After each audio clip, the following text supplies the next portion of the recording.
상황을 이기는 힘이라는 제목으로 말씀을 전하겠습니다. 본문의 문맥은 바다의 광풍이 불 때 사공이 키를 조절함으로 광풍을 피해도 가고 이겨도 간다. 곧 인생의 광풍을 잠잠케 할 수 있는 능력이 말, 혀, 입술의 지혜에 있다입니다. 광풍으로 대표되는 상황을 이기는, 반전시키는 힘 중 하나는 말의 지혜입니다. 그 말의 지혜 중 하나는 유머입니다. 유머를 할 수 있다는 것은 여유가 있다, 사고의 room, 공간, 여지가 있다를 말합니다. 상황에 압도가 되면 유머는 안 됩니다.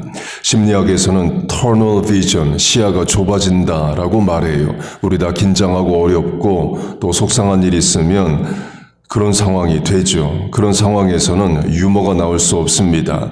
마음의, 생각의, 경험의, 사고에 여유가 있어야 유머가 나와요.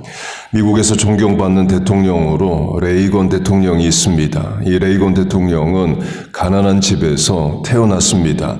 아버지는 구두 판매원으로 일을 했는데 알코올 중독자였습니다. 거기다가 레이건이 11살 때 아버지가 돌아가셔요. 인생의 바다에 풍랑이 이는 거죠. 가난한 집안의 아버지는 알코올 중독자였고 그것도 어린 나이, 11살 때 아버지가 죽었으면 소극적이 되고 비관적이 되고 폐쇄적이 되고 또 부정적인 사람이 될 수 있습니다. 그런데 레이건은 인생을 낙천적으로 긍정적으로 살았답니다.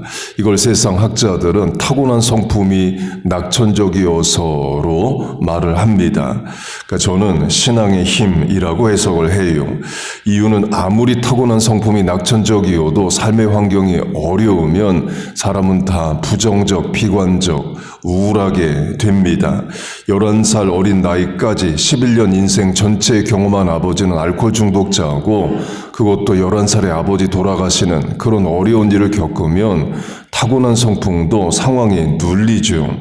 그런 두려움과 어려움을 11살짜리가 타고난 성품으로 이겼다라고 말하는 것은 말이 안 된다고 봅니다. 저는 신앙의 힘으로 해석을 합니다. 특별히 어머니가 개신교 신자로 이제 목사님이 출타 중일 때는 어머니가 기도 모임을 인도했다고 말을 합니다. 열심히 있는 성도였다는 거죠. 그래서 어머니 영향으로 레이건도 개신교 신자가 됩니다. 물론 11살 어린이가 얼마나 믿음으로 신앙으로 삶을 이겨나갔는지는 모르지만 세상에 학자들이 말하는 대로 타고난 성품 때문에 그런 어려운 상황을 이겨나갔다라고는 저는 보질 않아요. 이유는 한 나라의 최고 재벌가 재력가여도 나이가 26살로 그렇게 어리지 않은 나이여도 인생의 풍랑을 못 이기는 예가 있습니다. 2005년에 한국 최고 재벌가 재력가의 딸이 26살의 나이로 맨하탄 뉴욕 대학에서 공부하다가 자살을 했습니다. 그 한국 뉴스 또 이민사회에도 큰 뉴스가 되었죠.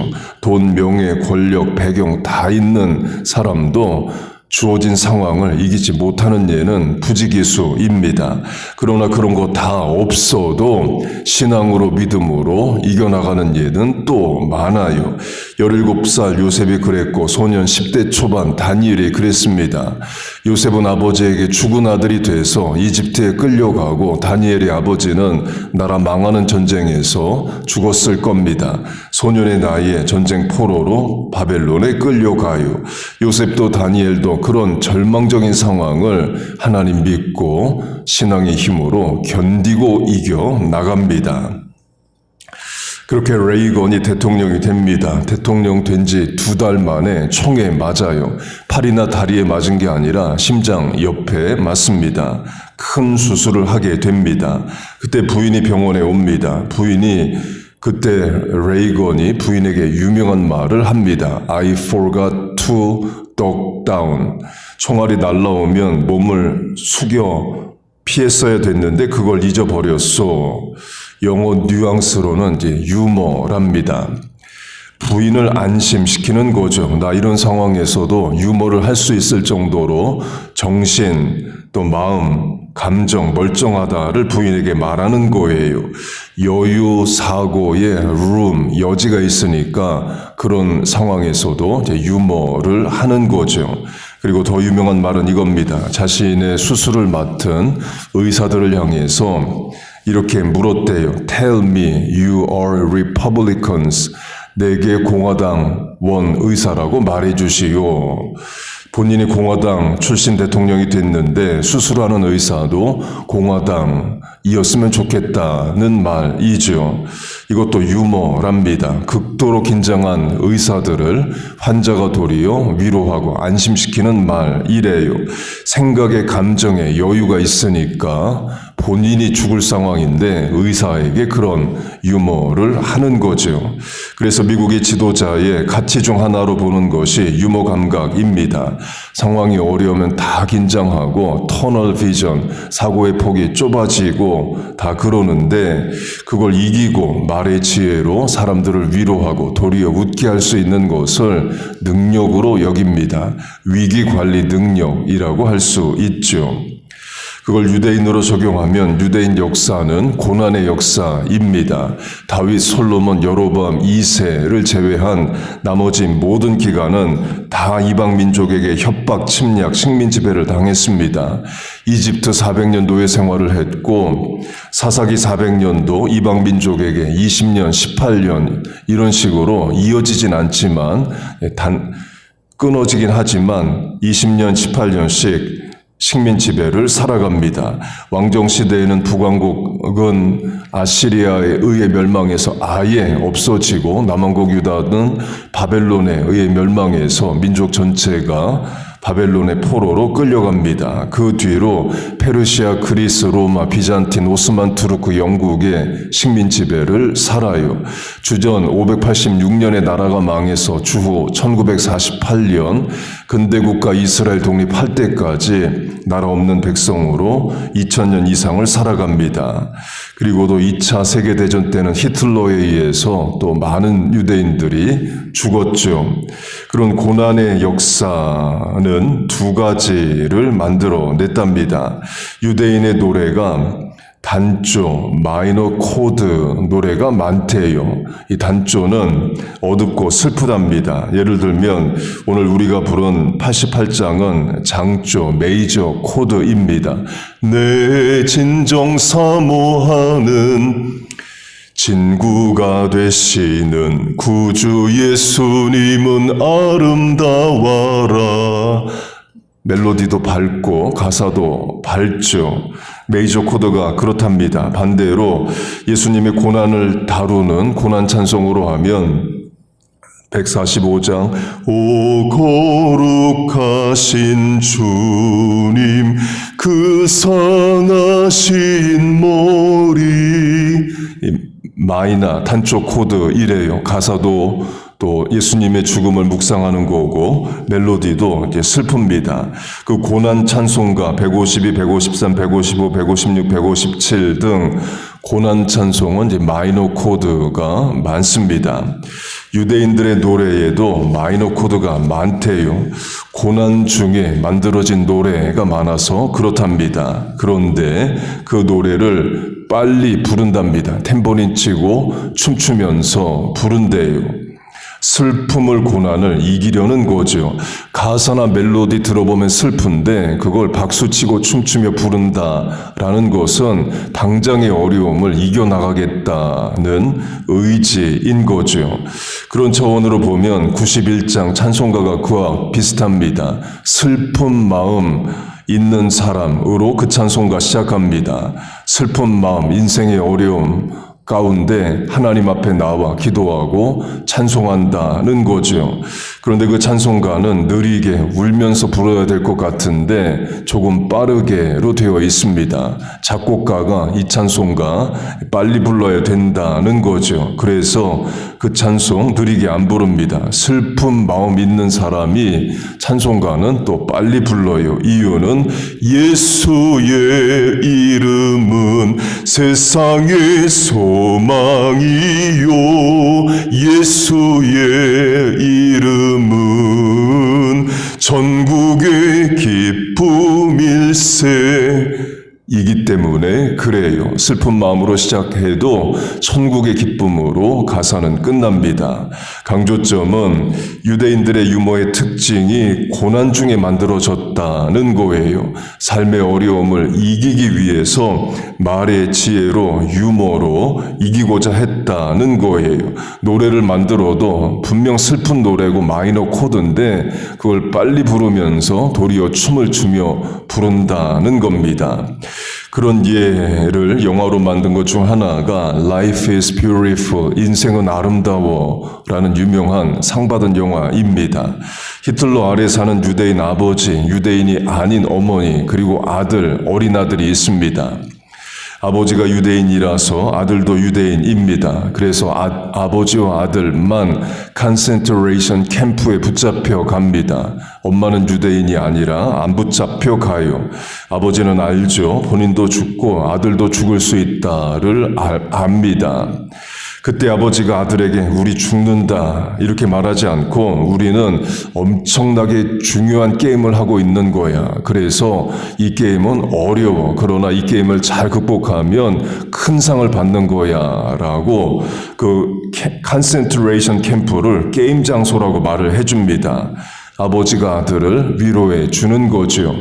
그래서 그 영화를 보는 우리는 눈물나게 그 장면을 봅니다. 그런데 영화 안에 있는 그 아버지와 아들은 웃는 장면이 많아요.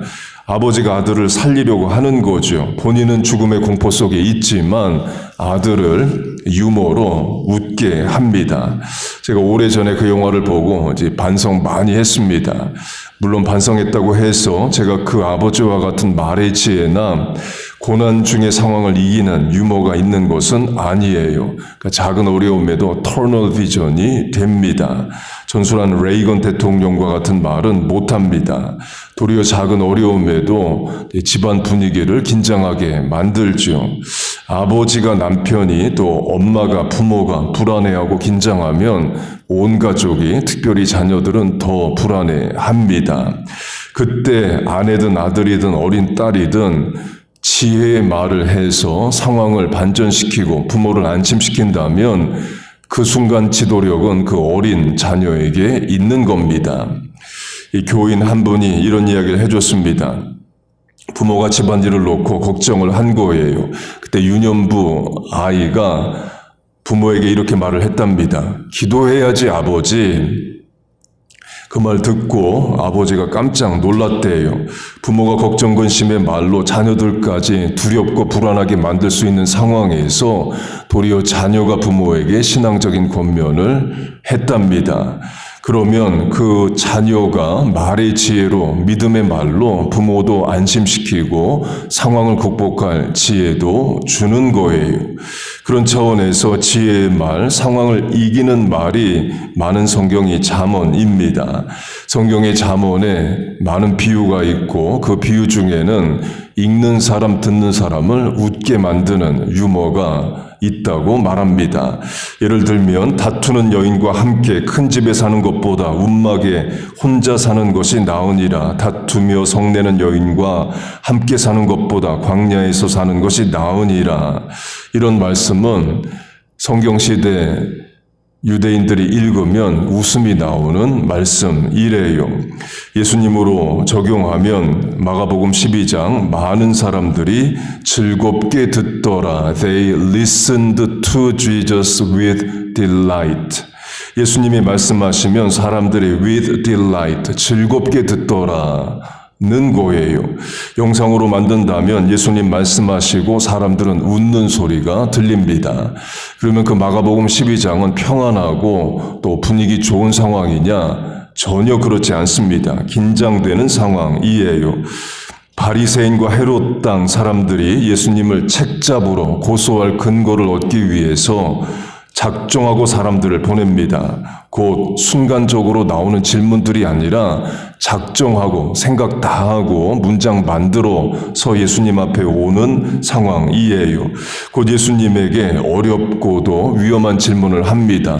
로마 황제 가이사에게 세금을 바치는 것이 가하니까 가하지 않으니까 이미 세금을 내고 있습니다. 텍스 컬렉터 세리들이 일을 하고 있어요. 그런데 세금을 내야 되냐 말아야 되냐를 묻는다는 것은 그들이 기대하는 답은 세금을 내지 말라라는 답을 기대하는 거죠.